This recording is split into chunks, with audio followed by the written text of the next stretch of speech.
Potsdamer Platz is at the center of Berlin. This is the city's oldest traffic light. It was installed in 1924.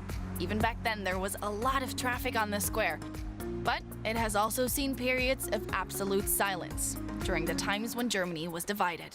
It's probably hard to imagine, but less than 30 years ago, this entire area around Potsdamer Platz was just empty space. The only structure standing on this very square was the Berlin Wall. Today, Potsdamer Platz is once again one of Berlin's liveliest districts, and it attracts visitors from all over the world. But what exactly is it they come to see? Today, we're gonna find out. Also on the show, recommendations for culture lovers who come to Berlin on a budget. This week's V-Mail takes us to Morocco.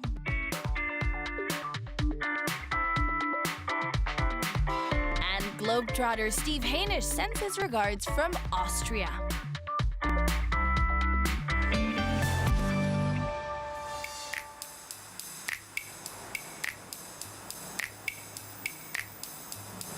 First, I want to get up this building to get a panoramic view of Potsdamer Platz. Hello.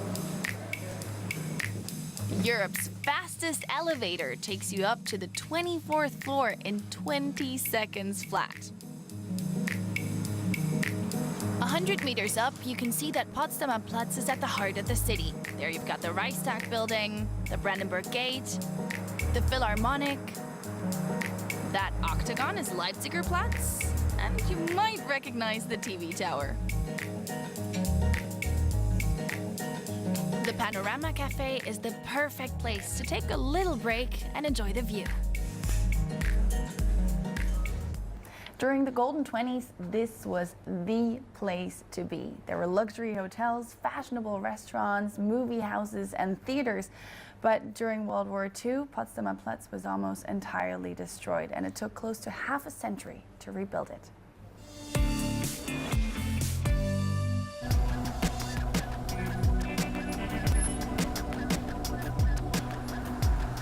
This is Potsdamer Platz as we now know it.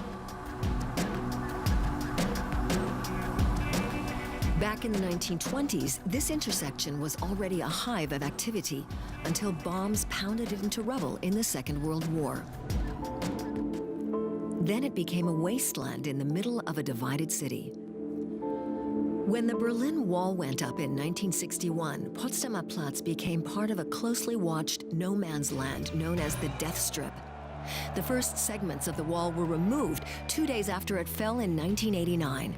People poured across the open border. Rebuilding began in 1994. Potsdamer Platz became Europe's biggest construction site.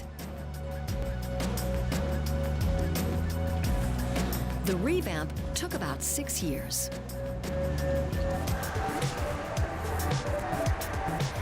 The area was now home to state-of-the-art skyscrapers designed by a host of internationally renowned architects, from Helmut Jahn and Hans Kollhoff to Renzo Piano. The gap between East and West Berlin was closed. Potsdamer Platz became a symbol of the new, reunited city.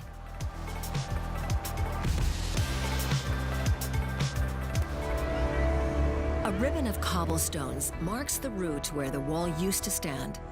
Little else remains of the past. A few segments of the wall are on display, flanked by information panels.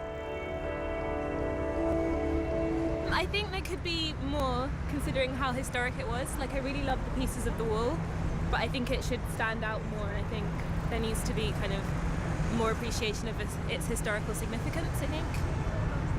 It's got explanations which are very interesting and very useful to visitors, such as myself who've never been to Berlin before. Glass, steel, and concrete. Potsdamer Platz is once again an impressive hub in central Berlin.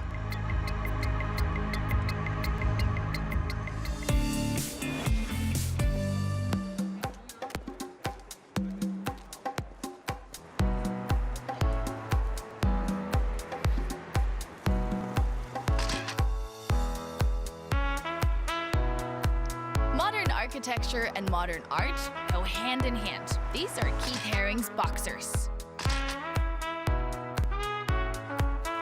And this sculpture is called Galileo. But one of the hidden gems here is found behind these historic walls. The Haus Hoot is home to the Daimler art collection. Art historian Katrin Hartesau is giving me a special tour. Who knew Daimler doesn't just build cars, they collect modern art too? This is a large photograph by a Chinese artist named Zhang Gu, and you can see him on this large photo. It bears the title Me and My Teacher.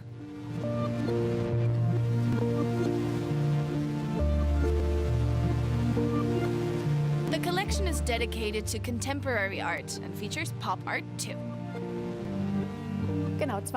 Exactly, two cars, two Mercedes models by Andy Warhol. We commissioned them for the 100th anniversary of the automobile in 1986.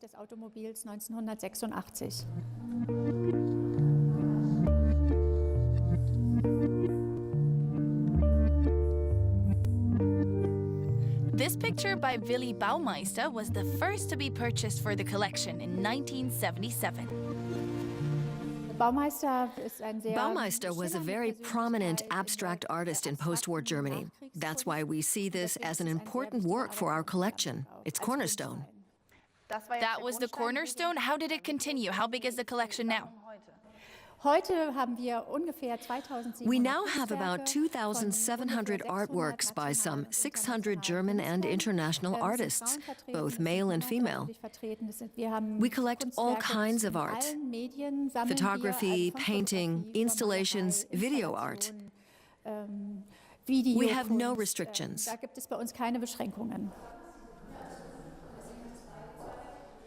There's a new exhibition twice a year, and it doesn't cost anything to get in.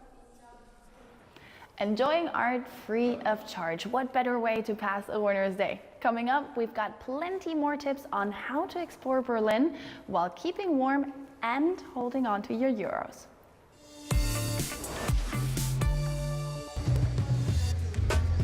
Not far from Potsdamer Platz, you'll find the Topography of Terror Documentation Center. In winter, most of its outside areas are closed, but the indoor permanent exhibition is open. It documents the crimes the Nazis planned on this site and committed across Europe. The headquarters of the Gestapo and SS were here until 1945, so it was a nerve center of the Nazi regime. It's important to know the real thing in both sides. Of course, it's people. History mostly tells about the good side of the part, but sometimes it is good, there is the other side of the story. Like all Nazi-era memorial sites, it's free of charge. Berlin's City Palace is being rebuilt at the heart of the city. In front of it stands a giant angular structure, the Humboldt Box. Here you can find out about the history of the palace, also free of charge. Animated exhibits show how the ambitious project will look when it's finished. The historical facade encloses a modern interior. The Humboldt Box already houses some of the exhibits that will later move into the palace, the ethnological collections of Berlin's museums, very much in line with the endeavors of German explorer Alexander von Humboldt, whose name the new palace bears. The Humboldt Forum is set to open in 2019. You could also take a midday break in the Philharmonie. Every Tuesday at 1 p.m., Berlin's Philharmonic Hall hosts a lunchtime concert, 40 to 50 minutes of chamber music. Admission is free.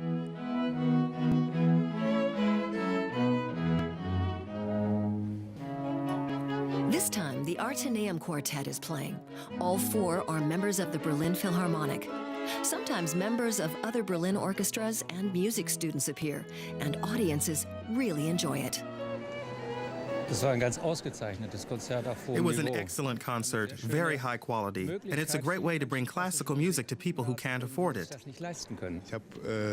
I have a 2-hour break from university and took the bus here between my lectures to come to the free concert. The lunchtime concerts in the Philharmonie, free of charge and indoors. Winter in Berlin can be wonderful.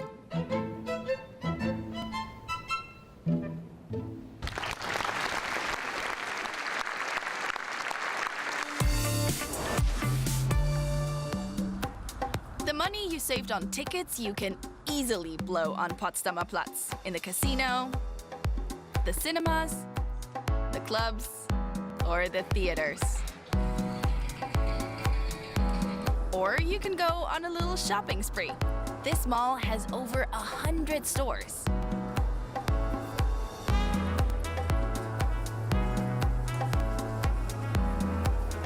It's also where you can find Berlin's best sundaes, or at least the biggest.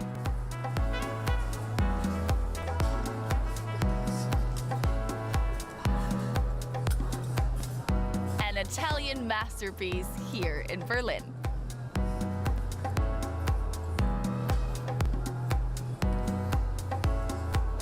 If you don't want to use your data plan while exploring the area, no problem. Potsdamer Platz was one of the first places in the city with free public Wi-Fi. Another great thing about having a good internet connection is that it makes it super easy to keep in touch with the folks back home, maybe by sending them a little video. That's exactly what our viewer Kamil from Poland did. He spent 3 weeks traveling in Morocco with his wife, and they captured the best moments on camera. And they were kind enough to share them with us. So here it is, our V-Mail of the week.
So many stars.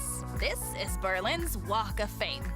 Wolfgang Petersen, Christoph Waltz, Rainer Werner Fassbinder, Hans Zimmer. It's Berlin's way of honoring German language celebs. Winter tends to be dark and dreary, but for 10 days in February, the stars are shining brightly. That's when Berlin hosts its annual international film festival, the Berlinale. Right here on Potsdamer Platz, you can encounter some of the world's biggest movie stars in the flesh. And it's the place to be for cineasts and celebrity spotters from around the globe.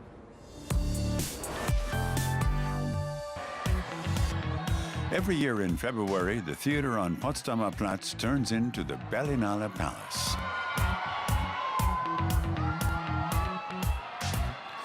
Stars who have already graced the red carpet here in Berlin include Catherine Deneuve, Penelope Cruz, Hugh Jackman, and Robert Pattinson.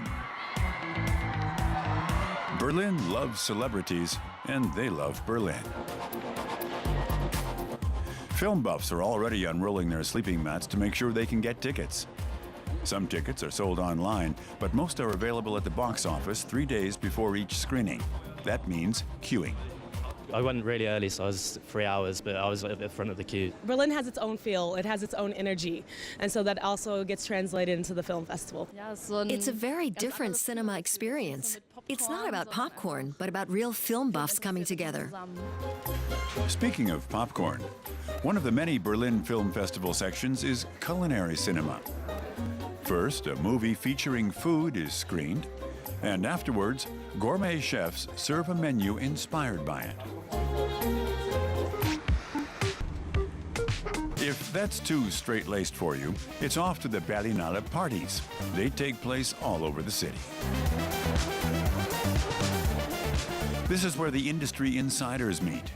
It's all about seeing and being seen. It's also ideal for autograph hunters. There's just one catch: you need an invitation. Or put on your glad rags and take your chances. It might work. But watch it. Getting there can be quite slippery. And even if it's not Berlinale time, Potsdamer Platz is the place to be for film buffs. Welcome to the Sony Center.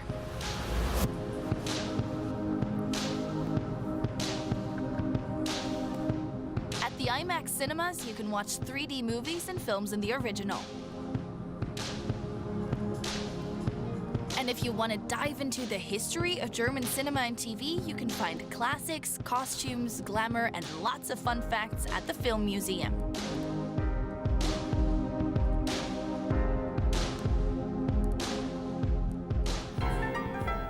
From the start of the silver screen up until the present day, Peter Menz knows every last detail about the collection.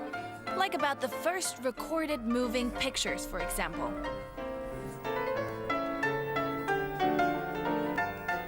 Or a homage to Metropolis, the 1927 dystopian masterpiece produced by Fritz Lang, that back in the day disturbed viewers and critics throughout the world. Later, it went down in cinema history and inspired and influenced many directors.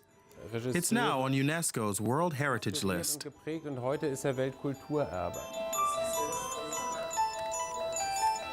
So much to learn. Did you know the first ever Academy Award for a male lead went to a German silent movie actor? It went to Emil Jannings in 1929 for the 1928-29 season. At the time, people weren't at all aware what an important award it would become in later years.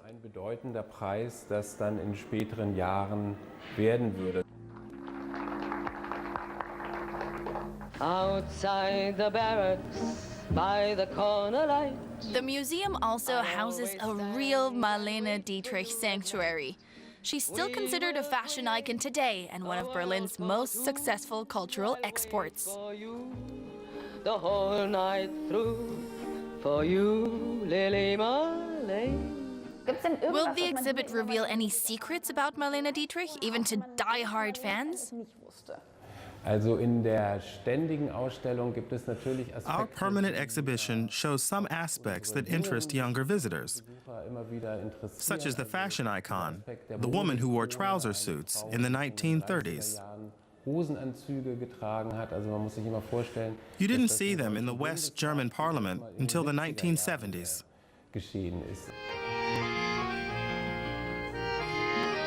Plenty of rare insights into Marlene's private life here, like her makeup case given to her by director Josef von Sternberg.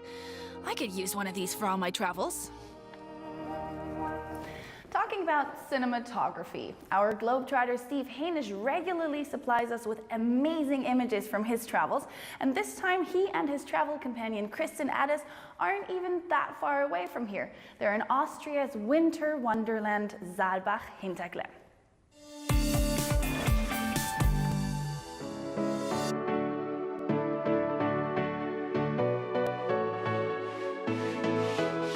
Hello from Saalbach Hinterglemm in Austria. I'm here with Chris and Alice from Be My Travel Muse, who will be skiing for the first time in her life. And what better place to learn than the largest ski resort in Austria? But we're also going to be showing you things to do with the skis on and without. Okay, let's check it out. Let's do it.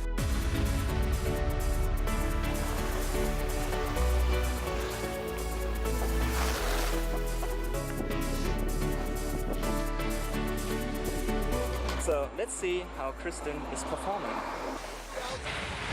It's looking good so far.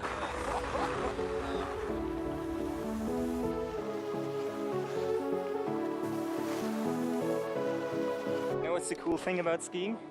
You're getting on top of all these beautiful mountains and you have this view.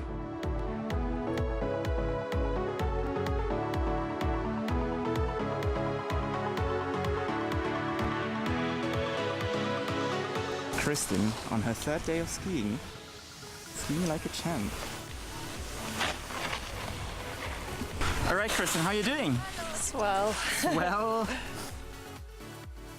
All right, next thing on our list is Night sledding. Yes. So now the real fun starts. We're going sledding.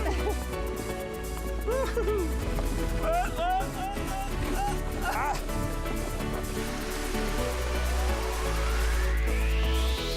Hey guys, today we are in Hofviersen. This is a beard-long hotspot and we're going to give the sport a try. Ist der Punkt, ist der erkannt?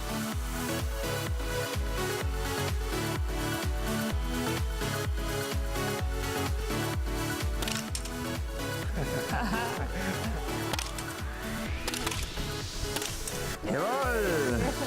And that's biathlon, but the most fun part is the shooting. The most awesome thing of doing all these sports is you make up for the food you eat afterwards.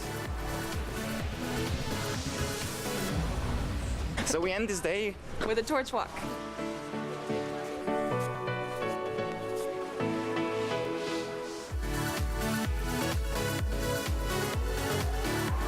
That's it from the ski circus.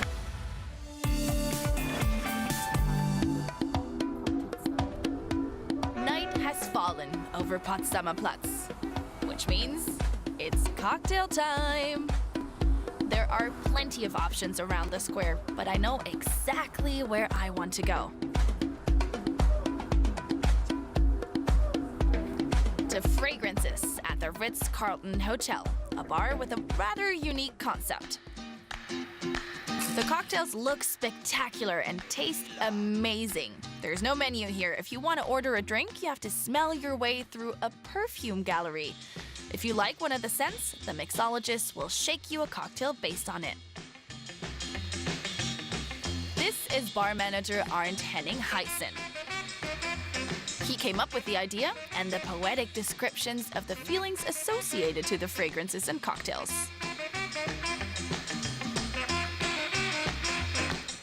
A tea in Buckingham Palace. Das ist auch sehr entspannt. Relaxing and royal. I'm going for the Bulgari au thé bleu. It's actually got blue tea in it, and a lot more besides. Time to taste it. Wow, it really comes close to the fragrance. Lecker. Delicious. Wie viel? How big a role does your nose play in your sense of taste? Man kann sagen 70%. You could say 70%. If you have a cold, you can't taste anymore because the nose removes all the aroma. Or if your favorite bar generally serves drinks that are too sour, you can take vanilla perfume along, spray it on your hand, drink your drink, and it will taste sweeter. And vice versa with lemon perfume. Oder umgekehrt mit einem Zitrusduft. Or you just make friends with the barkeeper. I think I've done it. Even better.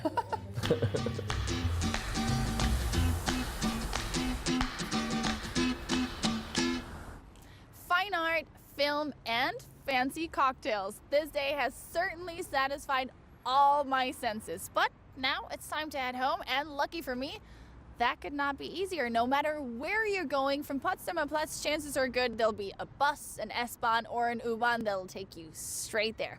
See you next time. Bye-bye.